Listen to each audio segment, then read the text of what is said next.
Como saben, como lo decíamos, ayer el presidente Daniel Noboa se sentó frente a los micrófonos de Radio Centro junto a su secretario de la Administración Pública, José Julio Neira. Y ahí, en plan de conversación de café, ¿no? Habló de varios temas, de muchos temas. Entre ellos, se le fue la lengua y habló sobre una investigación de lavado de activos. Vimos a un presidente cómodo, relajado, contándole al país quién es ladrón y quién no. Daniel Noboa no llegó a Radio Centro únicamente como presidente de la República. Por momentos habló como presidente del Consejo Nacional Electoral, como juez del Tribunal Contencioso Electoral, como fiscal general de la Nación, como perito, como juez, como todo, ¿no? Como padre y madre a la vez. Todo al mismo tiempo. Opinó sobre una investigación reservada, dio por cierta la existencia de un delito, repartió responsabilidades y hasta anunció por qué organizaciones podría participar la Revolución Ciudadana. Separación de poderes, señoras y señores, amigos y amigas, separación de poderes. ¿Qué va? Pues, ¿qué va? Eso es para los débiles. Vamos a escuchar, aunque no me apaguen, no me cambien, vamos a escuchar un pequeño extracto, una declaración, lo más puntual de lo que dijo Daniel Noboa el día de ayer. Del RC, Movimiento Amigo, pues porque se pasan ahora la gente que defiende a Ortega en Nicaragua, está pues diciendo que acá está pasando lo mismo. Es como que 4 ladrones se subieron a un carro, se bajaron del carro, se subieron al otro carro, no dejaron de ser ladrones, no dejaron de cometer crímenes. Solo cambiaron de vehículo. Pero dice ahí, amenaza el amargado del ático, dice que quieren ir al Ecuador. Aquí lo estamos esperando desde hace tiempo, porque tiene 8 años de cárcel que tiene que cumplir, y pueden escoger cualquier otro partido que no se haya prestado para lavado de activos y que haya hecho primarias, cualquier otro, incluido el Partido Socialista Ecuatoriano. Ya tienen la paranoia de que no van a fregar con el Partido Socialista, que se lancen con el partido que quieran, que haya cumplido con la legalidad, porque sí hay movimientos nacionales que han hecho todo el trabajo de primarias, han tenido sus cuentas en orden, han hecho las cosas bien y reportado a la UAFE. Ya. ¿Escuchaban lo que decía el presidente Daniel Noboa? Yo les pregunto, ¿desde cuándo el presidente certifica qué partidos son honestos, cuáles son sospechosos y cuáles merecen seguir en la papeleta? Participar en las elecciones no es una concesión que Noboa entrega generosamente a sus opositores, pues queridos amigos y amigas, es un derecho político. Pero en el Nuevo Ecuador, el de Noboa, ¿no? Este país de Noboa parece decir quién puede competir, quién puede aparecer, quién es justo, quién es ladrón, quién, no sé. Noboa parece decir, en efecto, quién puede competir.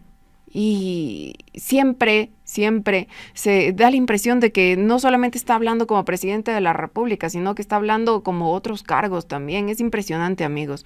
Pero queda claro que la derecha que hoy administra el poder ya no se conforma con gobernar el Estado. Ahora también pretende escoger a la oposición que le resulte más cómoda. Y para explicar su particular concepción de la justicia, Noboa lanza esa absurda analogía que ustedes escuchaban, ¿no? Es como que 4 ladrones se subieron a un carro, se bajaron del carro y se subieron a otro. No dejaron de ser ladrones, no dejaron de cometer crímenes, solo cambiaron de vehículo, decía, ¿no? Decía eso el presidente Daniel Noboa en esta entrevista a Radio Centro. Rafael Correa, el expresidente, respondía que el ejemplo era tan absurdo que en lugar de sancionar a los supuestos ladrones terminaban castigando a los carros. Y es que así resulta, pues. Ahí está la publicación que hacía el expresidente Rafael Correa en reacción precisamente a lo que decía el jefe de Estado, el mandatario ecuatoriano Daniel Noboa. Lo tienen ustedes en sus pantallas. Para quienes nos siguen por 95.3, les leemos. Vamos a leer lo que decía Rafael Correa. Noboa es tan bruto que hasta su ejemplo de los 4 ladrones que cambian de carro es ridículo. Cambian de carro y sancionan a los carros. En todo caso, Noboa sabe mucho de ladrones, carros, lavado de dinero, consumo de drogas, etc. Eso nadie lo discute. Jóvenes, nunca lo olviden, Noboa no es más que un fantoche cobarde. Verán dónde lo pone la historia. Sin sus millones, ¿qué sería? Sobre los perritos falderos de Neira y Vera, sobran las palabras, y tiene razón, ¿no? Si 4 personas cambian de vehículo, el Estado debe identificar a esas personas, investigar y demostrar qué delito cometieron, no confiscar cada automóvil que toquen, cada automóvil en el que se suban. El expresidente Correa difundió además una imagen con los nombres de los investigados en el caso Amigos y sostuvo que allí no aparece ningún dirigente de la Revolución Ciudadana. Miren ustedes, ahí lo tienen en sus pantallas, la publicación que hacía el expresidente Correa, que tuvo varias reacciones en torno a esta entrevista que dejó mucho que desear, ¿no? Ahí está la publicación. Rafael Correa, a través de su cuenta Mashi Rafael, decía: Noboa lo hizo de nuevo, volvió a mentir, pone mentir con mayúsculas. Estos son los investigados en el caso Amigo, listas 16. Como verán, no hay dirigentes de la Revolución Ciudadana, pero el drogo Pelafustán habló hasta de ladrones que se subían en otro carro. Si hubiese estado de derecho, Noboa no solo estaría fuera de la presidencia, estaría en la cárcel, sin vergüenza. Ahí está. La lista se puede leer por disposición verbal del doctor Darwin Jaramillo Quiró, la fiscal antilavado de activos número 2 de la Fiscalía General del Estado. Se notifica el impulso fiscal adjunto a las siguientes personas. Y vemos un listado de 13 personas que, según afirma, según comenta, según denuncia el expresidente Rafael Correa, ninguno pertenece a la Revolución Ciudadana. Entonces yo les pregunto, queridos amigos y amigas, ¿a quién llamaba ladrón Noboa? ¿A los investigados, a los precandidatos o a todo aquel que se atreva a desafiarlo electoralmente? Aquí conviene dejar algo claro, ¿no? El lavado de activos debe investigarse y debe sancionarse con toda la contundencia posible, por supuesto que sí, nadie está discutiendo aquello. Lo que no puede aceptarse es que esa bandera se convierta en una guillotina electoral. No es aceptable bajo ningún concepto. El artículo 374 del Código de la Democracia permite al Tribunal Contencioso Electoral sancionar a una organización cuando exista una investigación que la involucre directamente, pero también habla del procedimiento, pues un procedimiento de juzgamiento, de proporcionalidad y de gravedad. En el caso Amigo, una investigación previa, todavía reservada, sin formulación de cargos ni sentencia. Ojo con esto, porque aquí ya sentenciaron.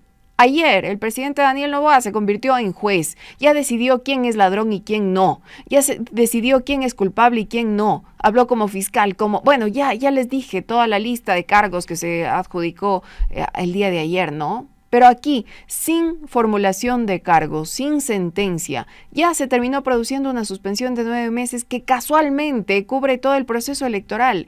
Eso, queridos amigos, amigas, es aberrante y hay que denunciarlo. La sanción política llegó antes que la prueba pública. No hay prueba todavía de aquello de lo que se le está acusando. Hay un proceso de investigación en marcha. No hay sanción todavía, pero la sanción política ya está. No se ha demostrado todavía el delito, pero ya se obtuvo el resultado más conveniente para el oficialismo: sacar de circulación al vehículo que iba a llevar a las candidaturas de la principal fuerza opositora. Y claro, como les decía, el día de ayer a su lado estaba José Julio Neira, ¿no? El secretario de la Administración Pública y exdirector de la UAFE, quien salió a hacer una especie de control de daños, a ver, administrar, a supervisar lo que decía el presidente Daniel Noboa y a ayudarlo, a complementarlo, a completar las frases, a guiarlo, a darle diciendo incluso, ¿no? A tratar de ordenar el discurso también, porque después de este desliz presidencial, ¿cómo podemos explicar que el presidente diga semejante cosa? Bueno, Neira explicó que la Fiscalía investiga el origen de determinados recursos y que la UAFE presta asistencia técnica, pero enseguida se refugió en que el proceso es reservado. Curiosa reserva, ¿no? Hay que decirlo, curiosa reserva. No puede mostrar una sola prueba, pero sí puede aparecer junto al presidente para instalar la sospecha pública, pues. No puede revelar el expediente, pero sí puede sugerir que existe financiamiento irregular. La reserva, entonces, funciona en una sola dirección. Sirve para impedir que los acusados se defiendan y que la ciudadanía conozca los elementos del caso, pero no para evitar que el gobierno utilice políticamente la investigación. Eso es burdo. Eso es perverso, eso es maquiavélico. Vamos a escuchar lo que decía José Julio Neira, el secretario de la Administración Pública. Suspendido un viernes por la tarde. ¿Cómo? Amigo de lo ajeno. Claro. Por favor. ¿Por qué amigo de lo ajeno? Porque eran los mismos personajes que están en una investigación previa de lavado de activos en el movimiento anterior. Entonces, el fiscal general hizo ayer declaraciones públicas donde lo único que hizo fue actualizar al Tribunal Contencioso Electoral esa información. ¿Cuáles son esos elementos comprobatorios? Porque a la ciudadanía le hace un poco de ruido que cuando se pregunta la respuesta puede ser que la investigación es reservada. Entonces, si usted nos puede comunicar cuáles son esos elementos comprobatorios para comprender la suspensión en un tiempo que incomoda. Claro, mira, yo voy a seguir lo que se comunicó ayer por parte de Fiscalía General del Estado, que es básicamente hay una investigación de lavado de activos iniciada por la Unidad de Lavado de Activos de la Fiscalía General del Estado, donde se desconoce el origen de cierto financiamiento en la organización política, y eso es lo más importante. Creo que Fiscalía está haciendo su trabajo de investigación, que esa es la función principal de ellos, y nosotros desde, por ejemplo, la UAFE estamos brindando toda la asistencia técnica que Fiscalía nos requiere para sustentar su investigación.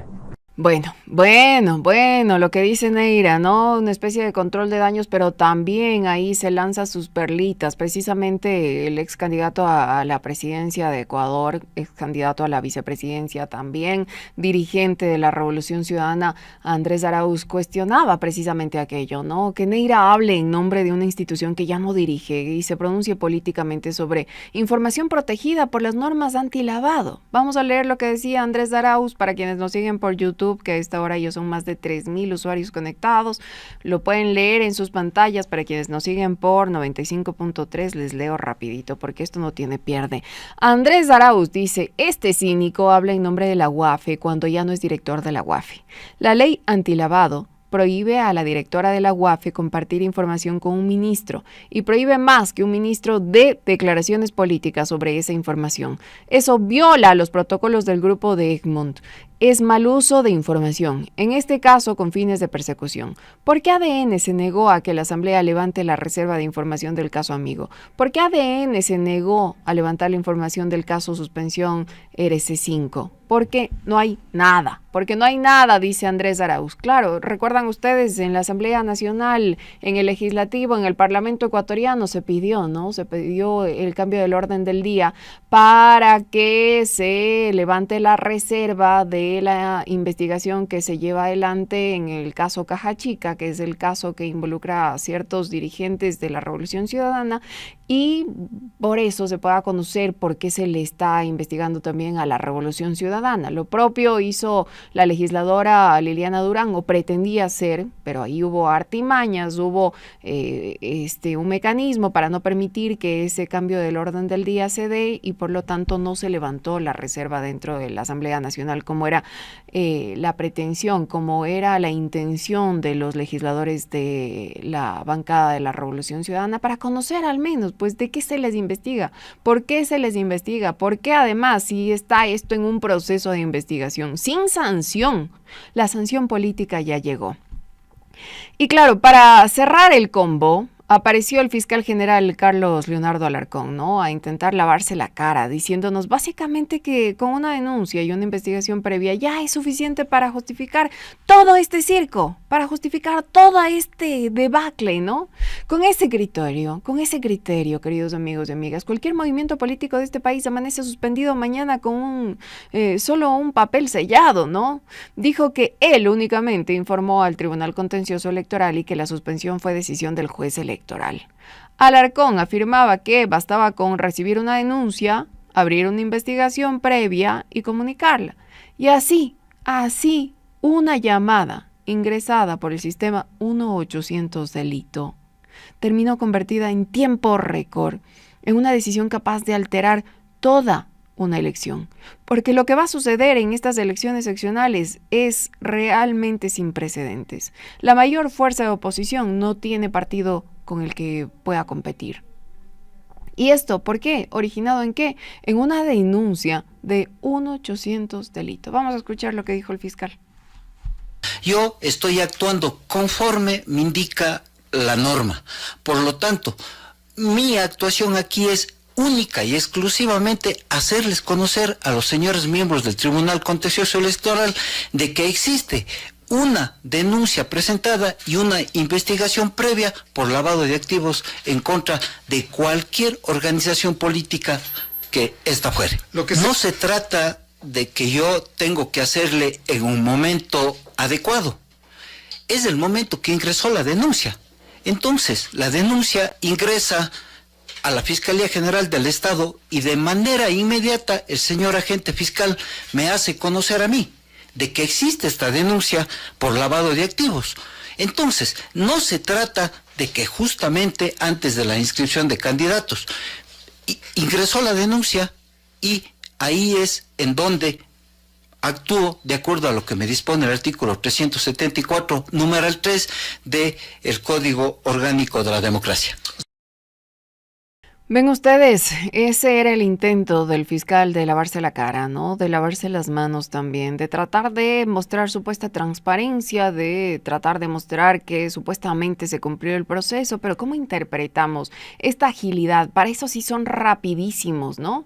Emite esta alerta al Tribunal Contencioso Electoral y se lava las manos y dice, ya, yo cumplí con mi parte.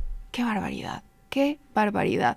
Hay que salir y rechazar aquello. Hay que salir y rechazar esto porque se configura como decisiones arbitrarias, se configuran como decisiones por fuera del marco de la ley, por fuera del marco del Estado de Derecho. Y aquí, amigos y amigas, no se trata de tiendas políticas, no se trata de quién es de izquierda, quién es de derecha, quién es progresista, se trata de defender la democracia. Y así lo han entendido algunos personajes, ¿no? Osvaldo Hurtado, por ejemplo, que no es referente para mí de absolutamente nada, que no es de izquierda, no es de ejemplo de justicia social, y que incluso en determinado momento llegó a presentar a Noboa como un hombre de Estado, entre comillas, ¿no? Ahora lo acusa de concentrar poderes y lo llama dictador. Vamos a ver un video que sacaba ayer la cadena de noticias de Manabí, Oromar. Vamos a sacar solo los primeros 57 segundos para que escuchen ustedes lo que decía Osvaldo Hurtado de Daniel Noboa. A sus 87 años, el expresidente Osvaldo Hurtado volvió al debate político nacional con fuertes cuestionamientos al gobierno de Daniel Noboa. En una entrevista concedida al periodista manabita Pedro Clotario para su programa digital Sobre el Tapete, Hurtado hizo varias calificaciones al actual mandatario y sostuvo que el país atraviesa un proceso de concentración del poder. Que el señor Noboa es un cuasi dictador, ¿es un pequeño dictador? ¿Es un gran dictador? ¿O es un poder absoluto? El exmandatario también cuestionó la suspensión de organizaciones políticas que, a su criterio, consistiría en un anticipado fraude electoral. Ese Consejo Nacional Electoral de bolsillo del fiscal general, que según los abogados que conozco me aseguran, recibe órdenes directas del presidente de la República. Escuchamos lo que dijo, escuchamos la denuncia que hizo Osvaldo Hurtado, que el fiscal general de la Nación recibe órdenes directas del presidente de la República. Eso es gravísimo, por supuesto que sí, hay que denunciarlo, hay que decirlo, hay que rechazarlo además. Otro de los actores políticos que reaccionaba el día de ayer, que denunciaba estas decisiones arbitrarias que configuran que lo que yo les digo, ¿no? Para mí, lo sostengo y me hago responsable de aquello. Para mí esto se configura en una dictadura, bajo las circunstancias, bajo las características, bajo lo que está sucediendo. Para mí esto no es un régimen autoritario, esta no es una deriva autoritaria, para mí esto es una dictadura. Y no puede estar más de acuerdo con lo que dice Andrés Roche, precandidato del Partido Social Cristiano. No puedo comulgar en absolutamente nada con el Partido Social Cristiano. De hecho, estoy en la orilla de al frente. Pero lo que dice Andrés Rocha es que se deben investigar las interferencias en el proceso electoral. Vamos a escucharlo. Casi todos lo saben. Muchos lo comentan, pero pocos se atreven a decirlo en voz alta. Hay una serie de hechos que por su coincidencia en plena época electoral generan legítimas y graves inquietudes. En el caso del Partido Social Cristiano, primero fue la candidatura de Jan Topic, luego la de Belén Yunes en Zamorondón y ahora la de la doctora Solanda Plúas como primera concejal en Daule, y la situación que enfrenta la candidatura del doctor Osvaldo Pantaleón a la alcaldía de ese cantón. Lo mismo pasa en otros partidos. Son demasiadas coincidencias para no hacernos preguntas. ¿Qué está sucediendo? ¿No merecen ustedes explicaciones claras cuando coinciden injerencias, investigaciones reservadas, operativos o actuaciones institucionales que terminan eliminando o absorbiendo candidaturas y afectando el normal desarrollo del proceso electoral? Las instituciones del Estado no deben ni pueden ser utilizadas para resolver un problema de votos, eliminando otras candidaturas. Y es precisamente por eso que ante la duda razonable, esto debe ser investigado y aclarado. Hoy no se trata de un color, de un número, ni de una ideología. Se trata de defender el derecho del pueblo a elegir libremente, premiando o castigando con su voto a un candidato o a un partido político. Hay momentos en la vida en que las convicciones, los principios y la defensa de nuestros derechos tiene que pesar más que el miedo. Y este es uno de esos. Dejemos el miedo a un lado. El único miedo que debemos tener es el de perder la libertad de elegir.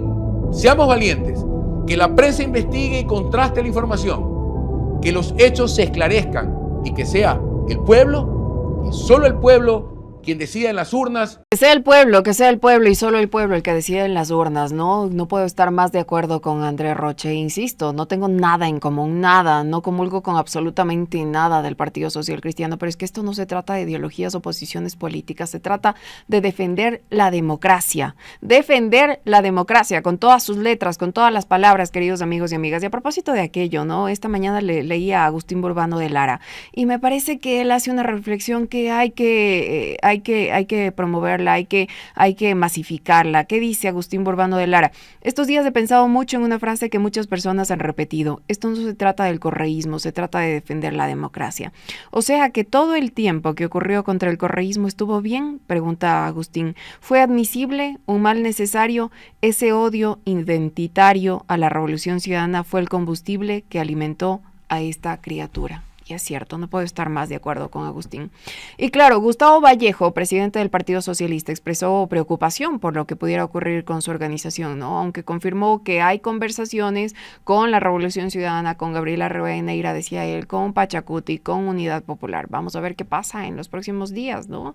Porque ya escuchaban ustedes al presidente Daniel Noboa decir, vayan con el Partido Socialista, vayan. Bueno, él ya dictaminó, ya decidió por quién, con quién y bajo qué vehículo puede ir la Revolución Ciudadana. Impresionante, porque esto en un Estado de Derecho, esto en una democracia no sería posible. Esas declaraciones en un Estado con división o separación de poderes, eso no sería posible, ¿no? Cuando sectores tan distintos advierten que el gobierno está cruzando una línea, ya no sirve el comodín de decir que todo cuestionamiento proviene del correísmo, pues. El problema no es quién resulta afectado hoy, el problema es que mañana bastará otra denuncia reservada para eliminar a cualquier organización que incomode al poder, y eso hay que denunciarlo. Pero hay declaraciones y declaraciones, ¿no? Y unas resultan risibles y otras que son simplemente cínicas. Yo había pedido a nuestro equipo de producción que saque unos segundos de una declaración dada ayer por el presidente del Consejo Nacional Electoral, José Cabrera, que resultan cínicas, resultan risibles. Nuestro compromiso como Consejo Nacional Electoral es claro: garantizar un proceso transparente, técnico, imparcial y eficiente en el que se respete la voluntad de la ciudadanía y se asegure iguales condiciones para todos los actores políticos. Provoca risa lo que acaba de decir José Cabrera. ¿No les provoca risa, indignación? vayan y garanticen pues realmente la transparencia de un proceso electoral, pero hagan lo que tienen que hacer. No convirtiéndose en perros serviles del poder ejecutivo, pues, no recibiendo las órdenes del presidente Daniel Noboa. Garanticen que al menos la cancha no esté inclinada, garanticen que al menos el árbitro no esté comprado, garanticen elecciones transparentes, pero háganlo en serio, porque esto que sucedió ayer, la salida de José Julio Neira, del presidente Daniel Noboa, la salida del fiscal general de la Nación, estas declaraciones dadas por el presidente del Consejo Nacional Electoral, parece que tienen la intención de tratar de lavar la cara a estas instituciones, ¿no? Esta agenda mediática desplegada por el oficialismo no fue casual. Noboa, Neira, el fiscal, el presidente del CNE salieron a tratar de revertir una narrativa que el gobierno está perdiendo, la percepción cada vez más extendida de que existe influencia oficialista sobre las decisiones de los organismos electorales. Y de paso intentaron cambiar la conversación justo cuando el juicio político contra Inés Manzano por el desastre de Progen y por la crisis eléctrica entra en una fase decisiva. Había que reemplazar las preguntas sobre contratos fallidos, millones perdidos y responsabilidades políticas por una nueva ofensiva contra el correísmo. Pero no les está funcionando, queridos amigos y amigas.